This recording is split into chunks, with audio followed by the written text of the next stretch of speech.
guys, welcome back to this week's video. I'm so happy that you're here with me. Today I'm going to be doing a book review of the book Eat, Pray, Love by Elizabeth Gilbert.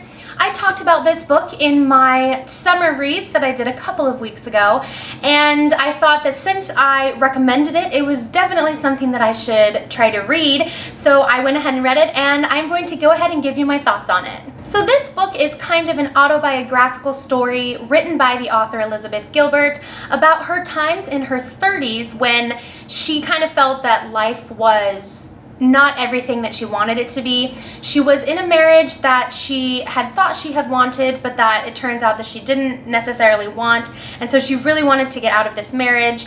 And there's a lot of points in the book where she talks about the time during the beginning process of getting a divorce that was really, really hard for her, and she struggled a lot. And I thought that that was a really interesting part of the book because it gave you a really in-depth look at what the character was going through and all of the emotions that she was having.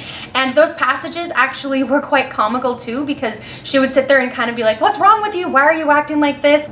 So the book starts with Elizabeth Gilbert talking to you as the reader about how she's in this marriage that she does not want to be in any longer, and how she's like living this life that it's making her feel suffocated. So she lives in, a beautiful house. She has a marriage that she has been in for, I think it was 7 years, and she's just has come to the term that she does not want to live this life. So she wakes up one day and decides that she's going to tell her husband that she does not want to be married anymore, and this starts a huge battle with him, and it turns out to be a really lengthy, long, and difficult divorce process, and you kind of see that theme throughout the entire book. One part of her life that she is happy with is the fact that she is a pretty successful journalist for a company, and she gets to travel a lot for this company, and she finds herself in Indonesia one day, and she has like completely fallen in love with the country, and she meets this ancient medicine man who she sits down with, and he kind of like reads her palms, and he tells her, one day you're going to come back here and you're going to live with me and my family, and you're going to teach me English.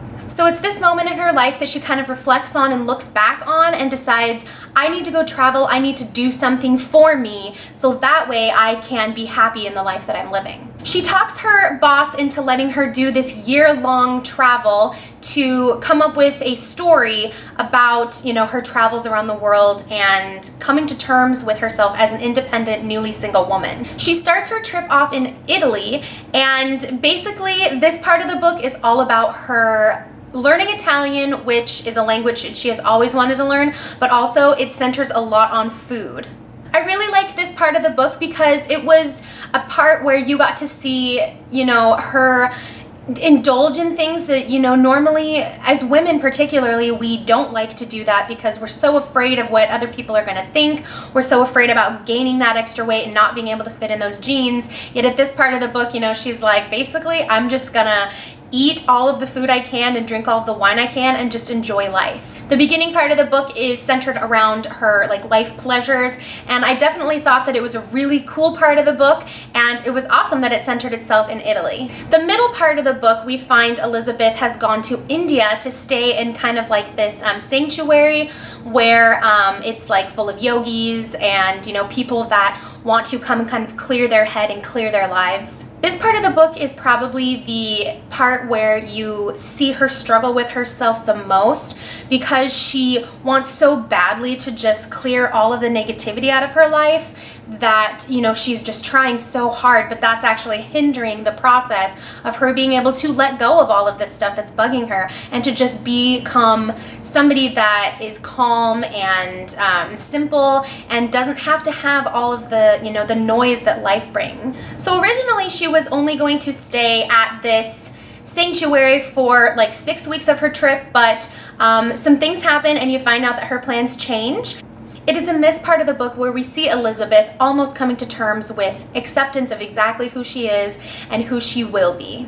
The last part of the book, we find that Elizabeth has gone to Bali, Indonesia, once again to go see this medicine man that had prophesied that she was going to come back and live with him for a year and teach him English. Well, she gets to Bali and she doesn't really have any plans. She doesn't have a specific destination of where she's going to stay, unlike she had in Italy and in India. And so it's kind of the part of the book where like everything is kind of up in the air. She doesn't quite know what's going to happen, but it is the part of the book where she finds the most about herself and where she really comes to terms with who she is, and there is a lot of self-discovery.